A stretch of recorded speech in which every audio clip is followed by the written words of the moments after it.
자, 여러분 안녕하십니까? 자, 이번 시간에는요. 제10회 진도별 모의고사 지난 시간에 이어서 6번부터 풀어보도록 하겠습니다. 자, 6번. 자, 6번은 실업에 대한 얘기를 하고 있습니다. 다음 물음에 대한 설명으로 옳지 않은 것은. 자, 우선 1번에 보시면 여러분 실업은요. 사실 비자발적 실업과 자발적 실업으로 또 나눠야 되고요. 오케이. 먼저 비자발적 실업과 이건 자기가 선택한 게 아니죠. 그리고 자발적 실업으로 나눠야 됩니다. 이 자발적 실업이라는 건 자기가 선택을 한 거예요. 오케이? 자, 근데 비자발적 실업에는요, 한 자기 의사와 상관없이 발생하는 경기적 실업, 이렇게 있고요. 또, 구조적 실업, 이렇게 있습니다. 경기 침체로 인해서 발생하는 것이고요. 경기 침체, 불황으로 인해서 일자리가 줄어드는 것이죠. 구조적 실업이라는 것은 산업 구조가 바뀌는 거예요. 산업 구조가 변화되어서 사양 산업에서 발생하는 실업이죠. 자, 자발적 실업이라는 것은요. 자기 스스로가 선택하게 되는 마찰적 실업 이런 것들이 거기에 해당한다. 이렇게 정리를 하시면 되겠습니다. 자, 이때 우리가 봤을 때 뒤에 나중에 자연 실업률을 할 때는요. 요 구조적 실업도 포함을 시켜요. 비자발적이지만 그래서 요걸 N이라고 할게요. 내추럴 자연 실업률에 해당한다. 이렇게 보시면 되겠습니다. 오케이? 이해 가시죠? 자, 문제를 통해서 한번 보겠습니다. 균형 임금보다 높은 효율 임금을 제공하게 되면 구조적 실업의 원인 중에 하나이다. 약간 그런 측면도 있어요. 그래서 우리가 실질 임금이 경직적인 거 얘기할 때 얘기하죠. 효율 임금이라고 합니다. 느낌이 뭐예요? 고임금이라는 표현을 쓰죠. 고임금. 그러니까 동종업계보다 좀 임금을 높이 주면요. 기업 입장에서는 비용이 많이 드는 거니까 손해인 것처럼 보이는데 그게 아니라는 거예요. 생산성이 올라가기 때문에 그래서 오히려 이윤극대화에 부합하는 거예요. 그래서 코스트가 올라가지만 근로자들이 더 열심히 일을 해요. 그래서 생산성이 또 올라갑니다. 근데 생산성 올라가는 게 더 큰 효과를 보기 때문에 자, 그로 인해 가지고 오히려 이게 이윤극대화에 부합한다 라는 거 알 수가 있겠죠. 그래서 이윤극대화에 부합한다 이렇게 정리를 하시고요. 오케이? 이해 가시죠? 다음 2번 구속력 있는 최저임금은 여러분 이것도 마찬가지야. 최저임금 산업구조 자체를 바뀌는 거 아니겠습니까? 그래서 최저임금도 어떻게 보면 산업구조에 영향을 미치는 근데 이제 안 지킬 수 있잖아. 그러니까 안 지키면 그만이지 이럴 수 있으니까 아니야. 반드시 지켜. 구속력 있어. 이렇게 얘기하고요. 자, 그래서 구조적 실업은 노동의 공급량이 수요량을 지속적으로 초과. 그쵸 여러분? 약간 경기 침체와 관련한 경기적 실업은요. 우리가 케인즈의 안정화 정책 같은 걸 통해 가지고 경기를 좀 뭔가 부양시키면 되기 때문에 약간 일시적인 측면에 문제라고 볼 수가 있어요. 근데 그게 아니라 여기 산업 구조와 관련한 구조적 실업이다 이렇게 되는 것은요. 요게 지속적인 측면이 있습니다. 산업 구조 자체가 변화하는 과정 속에서 발생하니까요. 자, 여기서 지속적이라는 말 잘 보시고 4번 마찰적 실업은 노동자들의 일자리에 대한 정보가 완전하면 아니요 여러분 마찰이 발생하게 된다는 거는요 여기 나와 있는 것처럼 정보가 약간 완전하지 못하기 때문에 아니 이거 내가 원했던 미스매칭이 발생하는 거죠. 미스매칭 때문에 짝짓기가 제대로 잘 안 되는 거라고 표현합니다. 자, 그래서 이게 완전한 정보면 우리가 완전 경쟁 시장처럼 서로 정보를 다 알고 있기 때문에 미스매칭이 발생할 수가 없는데 불완전 정보 때문에 내가 말이야 나한테 맞는 직장이 어디 있는지 잘 모르는 거야. 근로자도 마찬가지고 기업도 마찬가지야. 우리 사람 뽑으려고 하는데 이런 유능한 능력을 가지고 있는 여러분 같은 사람들 어디 있는지 모르는 거야. 그러다 보니까 취업을 서로 매칭이 안 되는 거죠. 그래서 정보가 완전함에도 불구하고 아닙니다. 불완전 정보로 탐색하는 과정에서 탐색 기간이 길어져. 이렇게 보시면 되겠습니다. 오케이? 다음 5번.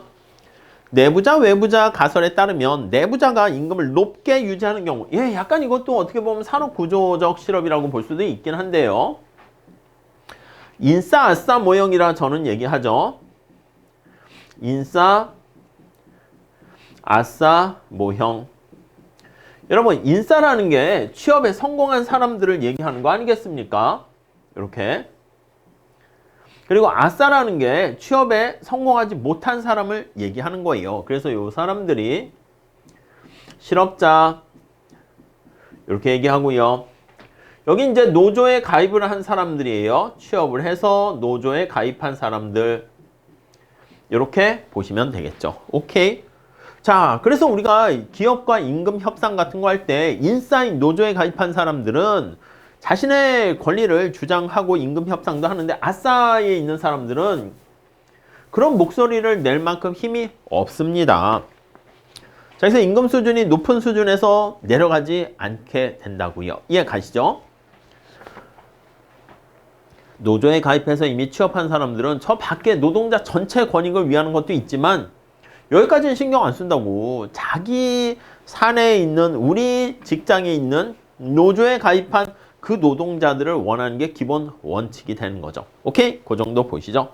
자, 다음 7번 한번 풀어보도록 하겠습니다. 자, 다음은 실업률과 경제 성장률 간에 대한 설명이다. 여러분, 우리가 이렇게 물가 상승률이 있고요. 오케이? 여기 Y가 있고요. 실업률이 있다라고 할게요. 자, 그랬을 때 얘네 둘과의 관계를 뭐라 그럽니까? AS 곡선 이렇게. 그리고 뒤에 물가를 낮추기 위해서 국민소득이 얼마나 감소합니까? 해서 여기서 나오는 게 희생 비율 이렇게 되는 것이죠.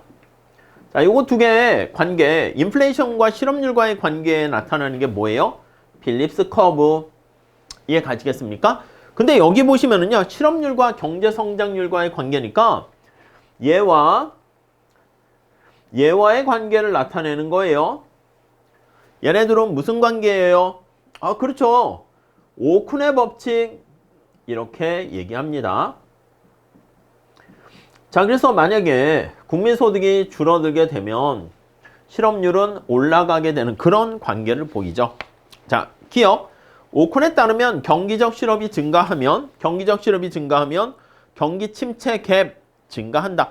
침체 갭이라는 것은 우리가 GDP 갭이라고 하죠. GDP 갭이다. 이렇게 하면 책마다 이제 표현은 다르긴 해요. 근데 보통 이제 완전 고용 국민소득 대비 얘가 어떻게 되냐? 이렇게 많이 한다고요. 자, 그러니까 지금 본 것처럼 실업률이 증가하면 국민소득은 줄어들게 되고요. 완전 고용 상태에서의 GDP는 고정돼 있어. 근데 얘가 내려가면 그쵸? GDP 갭이 증가한다. 이렇게 되는 거 알 수가 있겠죠. 자, 다음 니은. 단기적으로 경기적 실업이 증가하면 실제 GDP가 잠재 GDP 이하로 하락한다. 그쵸? 요거 우리가 잠재 GDP야. 잠재 국민소득 GDP.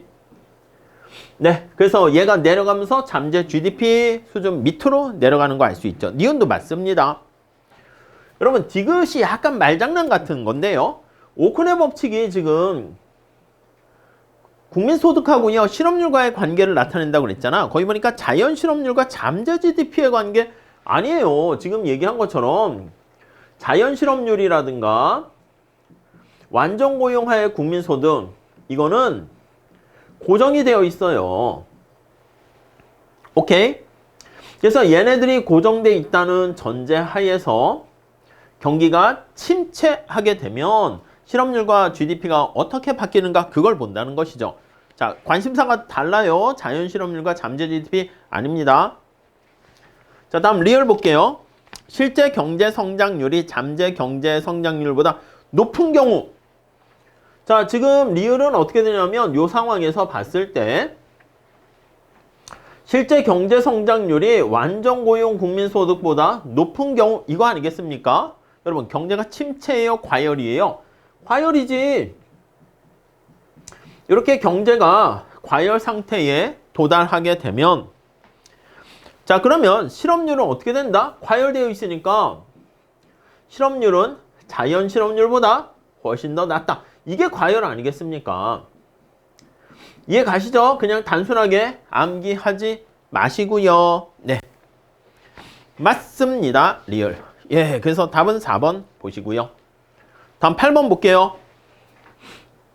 자, 다음은 A국의 연간 실질 GDP 변화율과 실업률의 변화를 나타낸 것이다. 이에 대한 설명으로 오는 것은 여러분 실질 GDP의 변화율이니까 델타 Y라고 할게요. 물론 변화율이니까 Y분의 써야 되는데 어차피 우리의 관심사는 분자에 초점이 있으니까 이렇게 보시고 3% 마이너스 2에다가 실업률의 변화 하니까 이렇게 실업률의 변화 이렇게 되어 있어요.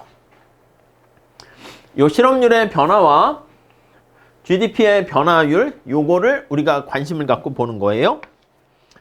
자, 1번 실업률이 변화하지 않을 경우에 실업률이 안 변하면 요겁니다. 1번은 델타 U가 빵일 때 오케이 그냥 천천히 요 식을 잘 보세요. 그럼 델타 Y는 어떻게 됩니까? 예 맞습니다. 3% 이렇게 된다는 겁니다. 오케이 다음 2번 맞아요. 2번 물가가 상승하면 단기적으로 실질 GDP는 감소한다. 여러분 이게 약간 그럴듯한데 여기 물가에 대한 정보가 있어요? 없어요? 없지. 여기 상황에서 봤을 때 물가에 대한 정보는 없어요.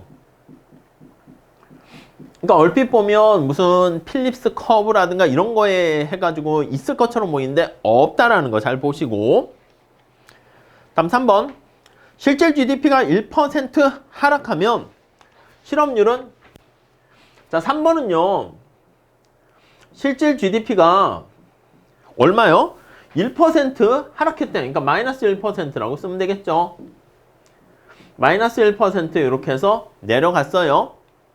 자, 그랬을 때 실업률은 어떻게 되니? 하면 이게 마이너스 1 되면 얘가 얼마나 변하는가 그거를 파악할 수가 있게 되는 거죠.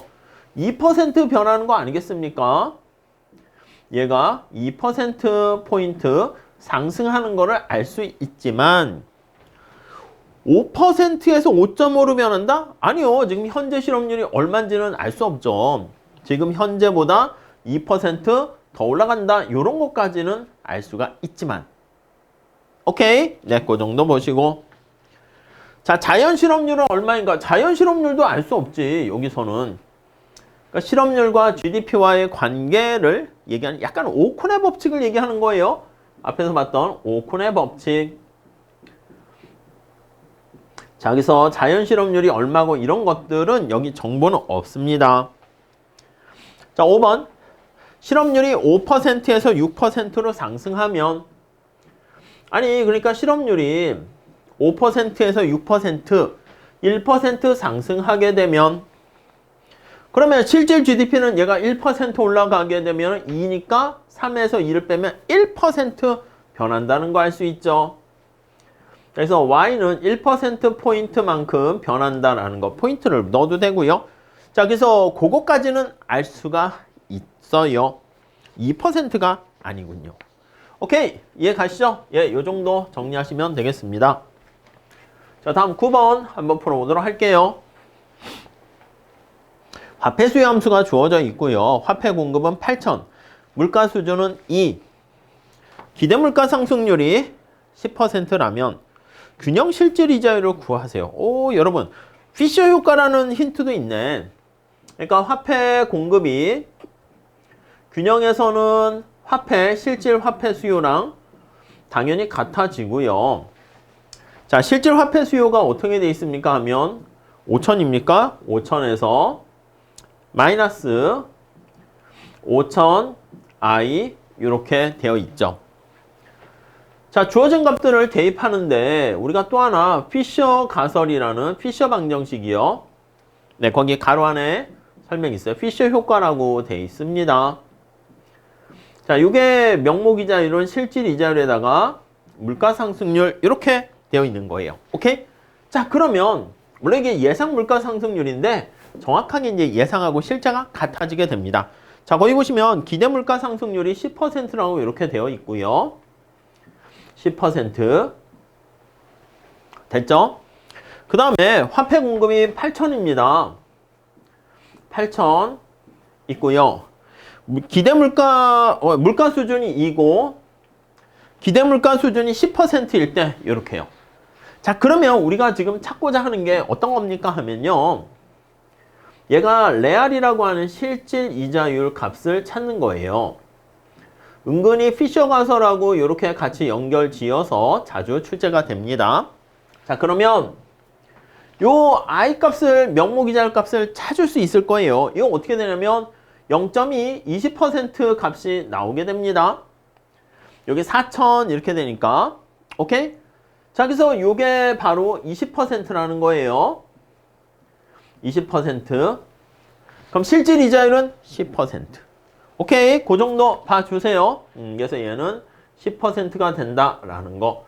그래서 화폐 수요 공급에 의해서 화폐 시장의 균형에 의해서 명목 이자율을 구할 수 있고 그 피셔 효과를 이용해 가지고 실질 이자율을 구할 수 있다. 이렇게 정리를 하시면 되겠습니다. 자, 그 정도 정리하시고요. 자, 다음 10번 문제 좀 볼게요.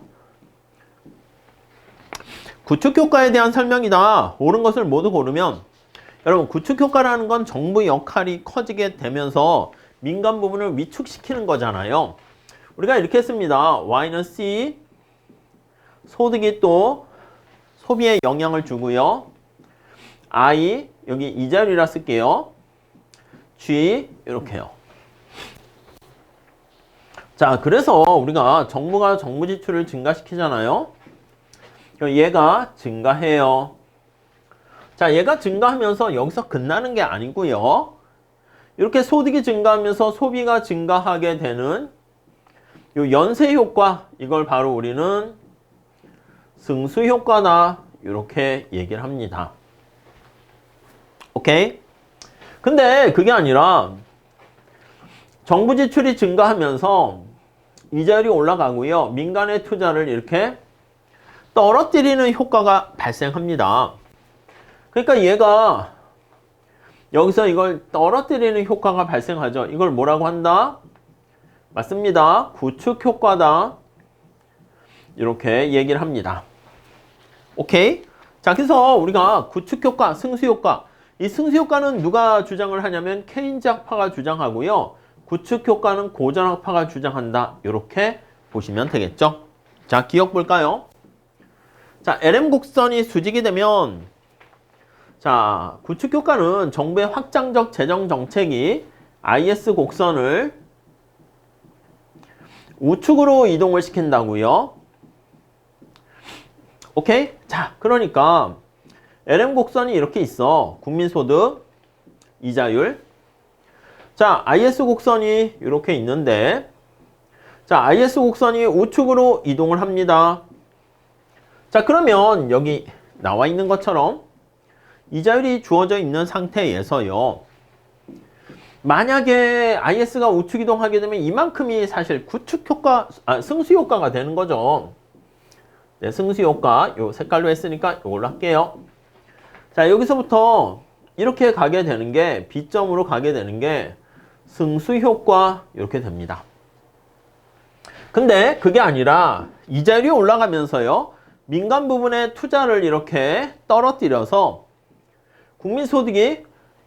국민소득으로 보면 이만큼 증가하는 게 승수효과, 감소하는 게 이자율의 상승으로 인해서 국민소득 감소하는 게 구축효과 이렇게 되죠.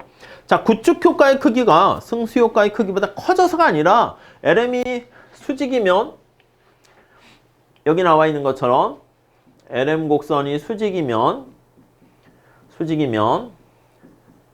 구축 승수효과의 크기와 절대값을 취했을 때 방향은 다르지만 승수효과의 절대값 크기와 구축효과의 절대값 크기는 같다. 이렇게 되는 거 알 수가 있죠. 다음, 니은. 확장적 재정 정책을 국채 발행을 통해서 사용한다면 정부 지출을 증가시키는 건데 재원을 뭘로 마련합니까? 하면 본드를 발행해서 마련했다고 할게요. 자, 그러면 본드를 발행해서 마련하게 되면 본드의 가격이 어떻게 됩니까? 하락하지 않습니까? 그럼 이자율이 어떻게 됩니까? 상승하지 않습니까? 국채 이자율은 상승 이렇게 표현해야죠.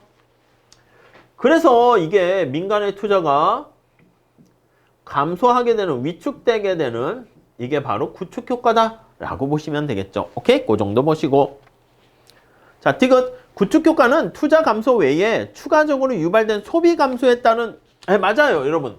여기 보시면 이 핑크 색깔이 구축 효과잖아.